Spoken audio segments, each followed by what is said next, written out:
ফিরিয়া একজন জোয়ান হিন্দু ফুরিয়ে হিন্দু ধর্মরে ত্যাগ করিয়া মুসলিম ধর্ম গ্রহণ করছে। প্রতিবেদনটা দেখার আগে ভিডিওটা শেয়ার মারিয়া চ্যানেলটা ফলো করিয়া রাখবা। তানার নাম হইল সীমা রানী সরকার। তানার বাবার নাম গোপাল চন্দ্র সরকার, মার নাম সুধা রানী সরকার। মাত্র 19 বছর বয়সও হিন্দু ধর্ম ছাড়িয়া ইসলাম ধর্ম গ্রহণ করছেন সীমা রানী সরকার নামের এক সুগ্রিয়ে। আর সীমায় হইছেন আমি হুরু বেলার তাকে ইসলাম ধর্মের নীতি নিয়ম দেখি আইয়ার। আর আমি নবীজির আদর্শরে খুব বালা পাই। আমি ইসলাম ধর্মের সব নীতি নিয়ম বালা পাই।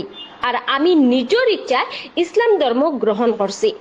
এখন সীমা রানী সরকার তাকিয়া তাইনোর নাম বদলাইয়া সীমা আক্তার নাম রাখা হয়েছে।